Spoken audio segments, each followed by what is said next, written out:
ഷഫീദ് റാവുത്തർ കൂടി തിരുവനന്തപുരത്ത് നിന്ന് വിവരങ്ങളുമായി ചേരുന്നുണ്ട്. ഷഫീദ്, ഈ കണ്ടെയ്നറുകൾ ഒരുപക്ഷെ ആലപ്പുഴ തൃശ്ശൂർ തീരത്തൊക്കെ ഒഴുകിയെത്താൻ സാധ്യതയുണ്ട് എന്നുള്ളതിൻ്റെ ഭാഗമായി ചില ജാഗ്രതാ നിർദ്ദേശങ്ങൾ നൽകിയിട്ടുണ്ട്. ആരും അതിൻ്റെ സമീപത്തേക്ക് പോവുകയോ അത് തൊടാൻ ശ്രമിക്കുകയോ ഒന്നും ചെയ്യരുത് എന്നതടക്കമുള്ള നിർദ്ദേശങ്ങൾ ഈ ഘട്ടത്തിലുണ്ട്. സർക്കാർ എന്താണിത് സംബന്ധിച്ച് അറിയിക്കുന്നത്? ഇതിൻ്റെ ഭാഗമായുള്ള ജാഗ്രതയെ എങ്ങനെ കാണണം ഷഫീദ്? അർജിത്ത്, MSC എൽസ 3 അപകടത്തിൽപ്പെട്ടതുമായി ബന്ധപ്പെട്ട സർക്കാരിന് ഇപ്പോൾ ഏതാണ്ടൊക്കെ വിവരങ്ങൾ ലഭിച്ച് അക്കാര്യത്തിൽ തുടർ നടപടികൾ സംസ്ഥാന സർക്കാർ ഉറപ്പിച്ചിട്ടുണ്ട്. അല്പസമയം മുൻപ് ചീഫ് സെക്രട്ടറിയുടെ അധ്യക്ഷതയിൽ ഒരു യോഗം ചേർന്നിരുന്നു. ആ യോഗത്തിൽ നിർണായകമായ ചില തുടർ തീരുമാനങ്ങൾ എടുത്തിട്ടുണ്ട്.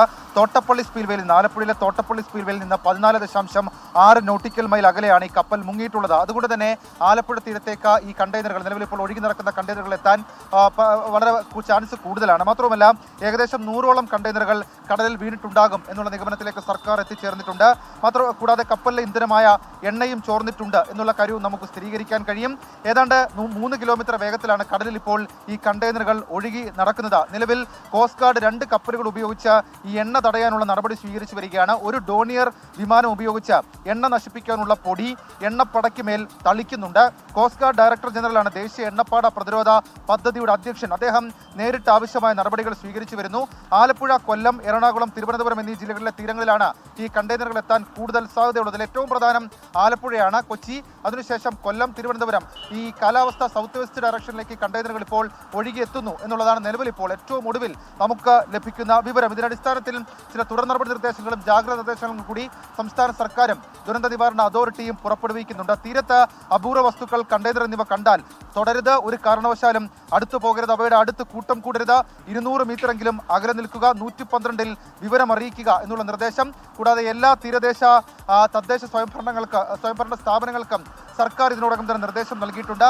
മത്സ്യത്തൊഴിലാളികൾ നിലവിൽ കടലിൽ പോകരുത് നിർദ്ദേശം കാലാവസ്ഥാ സംബന്ധമായി നമ്മൾ നൽകിയിട്ടുണ്ടെങ്കിലും ഈ കപ്പൽ മുങ്ങിയ ഇടത്തു നിന്നും 20 നോട്ടിക്കൽ മൈൽ പ്രദേശത്ത് ആരും മത്സ്യബന്ധനത്തിന് പോകരുത് എന്നുള്ളത് കർശന നിർദ്ദേശമായി നൽകുന്നുണ്ട്. ഈ കണ്ടെയ്നറുകൾ കരയിൽ സുരക്ഷിതമായി മാറ്റാൻ JCB ക്രെയിനുകൾ വിനിയോഗിക്കാൻ ഫാക്ടറീസ് ആൻഡ് ബോയിലേഴ്സ് വകുപ്പിന്റെ നേതൃത്വത്തിൽ 2 വീതം റാപ്പിഡ് റെസ്പോൺസ് ടീമുകൾ തൃശൂർ മുതൽ തെക്കൻ ജില്ലകളിലും വടക്കൻ ജില്ലകളിൽ ഒരു ടീം വീതവും തയ്യാറാകാനും സജ്ജരാകാനും നിർദ്ദേശം നൽകിയിട്ടുണ്ട്. ഈ എണ്ണപ്പാട തീരത്തെത്തിയാൽ കൈകാര്യം ചെയ്യാൻ പൊല്യൂഷൻ കൺട്രോൾ ബോർഡിന്റെ നേതൃത്വത്തിൽ 2 വീതം റാപ്പിഡ് റെസ്പോൺസ് ടീമുകൾ തൃശൂർ മുതൽ തെക്കൻ ജില്ലകളിലും വടക്കൻ ജില്ലകളിലും കാര്യമായി തന്നെ നിയോഗിച്ചിട്ടുണ്ട്.